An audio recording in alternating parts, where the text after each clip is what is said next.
Siya classes में आप लोगों का स्वागत है। आइए हम अपनी क्लास को शुरू करते हैं। आज हम देखेंगे एमए एमएससी तृतीय सेमेस्टर परीक्षा 2023 का प्रश्न पत्र है ये और गृह विज्ञान विषय का है। गृह विज्ञान में 2 ब्रांच का एक साथ इसमें प्रश्न पूछा गया है। सबसे पहले यहाँ पे पेपर कोड दिया हुआ है जो कि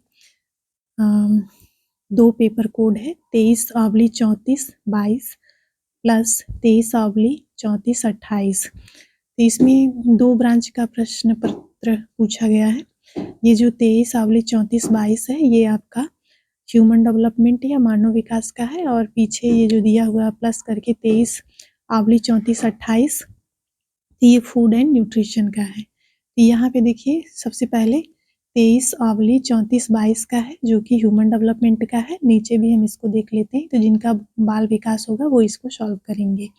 अगर जो बच्चे 2022 का प्रश्न पत्र देखना चाहते हैं वो चैनल पे सर्च करके 2022 तृतीय सेमेस्टर का भी प्रश्न पत्र देख सकते हैं ताकि उनको आइडिया लग जाए कि किस तरह के प्रश्न आते हैं और वो उनका उत्तर कैसे दे सकते हैं। इसको आप प्रैक्टिस करते रहिएगा। तो चलिए हम प्रश्नों को देख लेते हैं। एमए एमएससी तृतीय सेमेस्टर परीक्षा 2023 विषय है आपका गृह विज्ञान। गृह विज्ञान में ह्यूमन डेवलपमेंट मानव विकास है। चतुर्थ प्रश्न पत्र है, चौथा प्रश्न पत्र है ये जिसका नाम है study of family in society, समाज में परिवार का अध्ययन। चलिए नोट को देख लेते हैं। कुल 5 प्रश्नों के उत्तर कीजिए। खंड अ में 40 अंकों का लघुत्तरीय प्रश्न है। इसमें ये जो पेपर पैटर्न है इसमें आपका खंड अ है और खंड ब है। खंड अ में 40 अंकों का लघुत्तरीय प्रश्न करना है और इसमें खंड अ में आपका पूछा गया है 12 प्रश्न और करना है केवल 10 प्रश्न। एक प्रश्न आपका 4 नंबर का है। खंड अ से फिर इसके बाद यहाँ पे कुछ मिसप्रिंट हो गया है। यहाँ पे होना चाहिए खंड ब लेकिन गलती से अ हो गया है। खंड ब से 15 अंकों के किन्हीं 4 प्रश्नों के उत्तर देना है। खंड ब में वो दीर्घ उत्तरीय प्रश्न पूछा गया है जिसमें से टोटल प्रश्नों की संख्या 9 है और उसमें से केवल 4 प्रश्न करना है। एक प्रश्न आपका 15 नंबर का है, 4 प्रश्न आपका 60 नंबर का है। चलिए हम खंड अ को सबसे पहले देख लेते हैं। खंड अ लघुत्तरीय प्रश्न, किन्हीं 10 प्रश्नों के उत्तर दीजिए। पहला प्रश्न है संयुक्त परिवार के लाभ। दूसरा है परिवार को परिभाषित कीजिए। तीसरा है बाल अभिभावक संबंध। अगला है पारिवारिक जीवन चक्र। अगला है समाजीकरण से आप क्या समझती हैं। अगला है परिवार पर समाजीकरण का प्रभाव। अगला है पारिवारिक हिंसा के क्या कारण है। अगला है वृद्धावस्था में होने वाले परिवर्तन बताइए। अगला है परिवार की बदलती भूमिका। अगला है परिवार के कार्य। अगला है निसंतान परिवार। अगला है बच्चों का पालन पोषण विधियां। ये टोटल आपके 12 प्रश्न है। इसमें से 10 प्रश्न करना है जो कि 2023 में पूछा गया था। खंड ब को देख लेते हैं। खंड ब में दीर्घोत्तरीय प्रश्न पूछे गए थे। इन्हीं 4 प्रश्नों के उत्तर दीजिए। एक प्रश्न आपका 15 नंबर का है, 4 आपका 60 नंबर का है। तो इसमें पहला प्रश्न है पोषण एवं स्वास्थ्य के मध्य क्या संबंध है। अगला प्रश्न है पारिवारिक सामाजिक व्यवस्था का एक महत्वपूर्ण इकाई है। इसको फिर से देख लेते हैं। परिवार सामाजिक व्यवस्था का एक महत्वपूर्ण इकाई है। सविस्तार समझाइए। इसमें पूछा गया है, मतलब एक कथन दिया हुआ है। परिवार सामाजिक व्यवस्था की एक महत्वपूर्ण इकाई है। इस कथन की सविस्तार व्याख्या करना है। अगला प्रश्न है आधुनिक परिवार की समस्याओं पर प्रकाश डालिए। अगला है परिवार के विभिन्न कार्यों का वर्णन कीजिए। अगला है महिला सशक्तिकरण में शिक्षा की क्या भूमिका है। अगला है परिवार के विभिन्न प्रकारों के आधार की विवेचना कीजिए। अगला है घरेलू हिंसा के कारण एवं उसके निवारण पर एक लेख लिखिए। अगला प्रश्न है पारिवारिक अध्ययन में विकासात्मक सिद्धांत को लिखिए। ये टोटल आपके 9 प्रश्न है। इसमें से केवल 4 प्रश्नों के उत्तर देना था। ये 2023 का प्रश्न पत्र है मानव विकास का।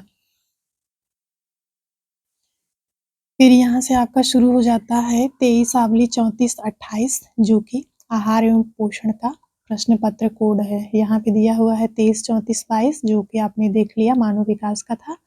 अब यहाँ पर कौन सा शुरू हो जाता है 23/34/28 जो कि फूड एंड न्यूट्रिशन आहार एवं पोषण का है।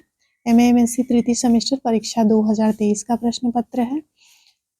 विषय आपका गृह विज्ञान है, ब्रांच आपका फूड एंड न्यूट्रिशन है।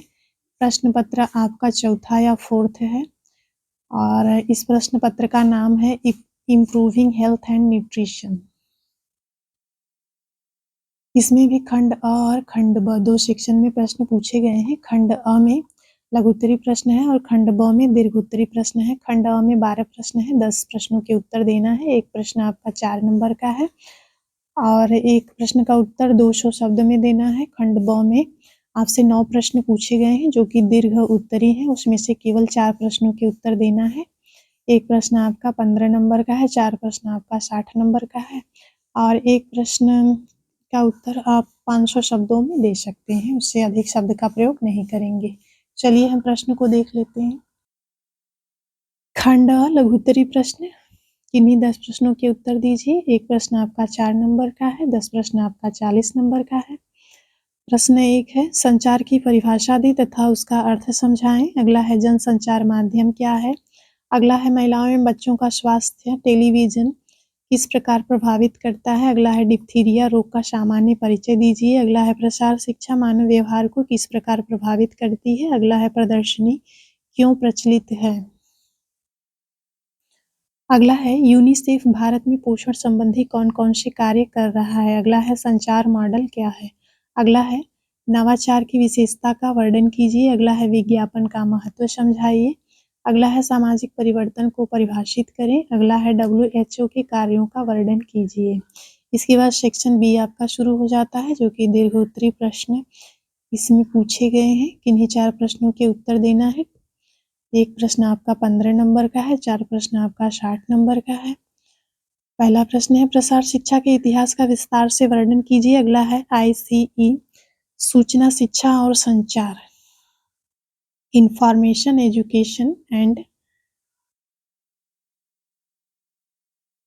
कम्युनिकेशन कार्यक्रमों के बारे में वर्णन कीजिए। इसमें पूछ रहा है कि IEC, आई का मतलब इंफॉर्मेशन, ई का मतलब एजुकेशन, सी का मतलब कम्युनिकेशन, सूचना शिक्षा और संचार कार्यक्रम के बारे में वर्णन करना है। अगला प्रश्न है जनसंचार माध्यम की पारस्परिक निर्भरता का क्या अर्थ है। अगला है पोषण स्तर का मूल्यांकन कैसे करेंगे। अगला है कार्यक्रम नियोजन से लाभ बताइए। अगला है सरकार द्वारा चलाए गए स्वास्थ्य कार्यक्रमों के बारे में लिखिए। अगला है प्रसार कार्यकर्ताओं की भूमिका का वर्णन करिए। अगला है किन्हीं 3 पर संक्षिप्त टिप्पणी लिखिए। पहला है पोस्टर, अगला है फ्लैश कार्ड, अगला है छायाचित्र, अगला है सामूहिक चर्चा, अगला है लघु पुस्तिका। तो ये रहे टोटल आपके 9 प्रश्न। इसमें से केवल 4 प्रश्नों के उत्तर देना था। ये आपका 2023 का प्रश्न पत्र है। आप लोग इसको नोट कर लेंगे। नोट करने के बाद अपना इसको सॉल्व करेंगे और 2022 में भी 3rd सेमेस्टर का पेपर इसमें डाउनलोड किया गया है। आप लोग जाकर के चैनल पे सर्च करके देख सकते हैं और वहाँ से प्रश्नों को नोट कर लेंगे और उसको भी सॉल्व करेंगे। इस तरह से आपकी अच्छी खासी तैयारी एग्जामिनेशन के लिए हो जाएगी। क्लास यहीं पे समाप्त होती है।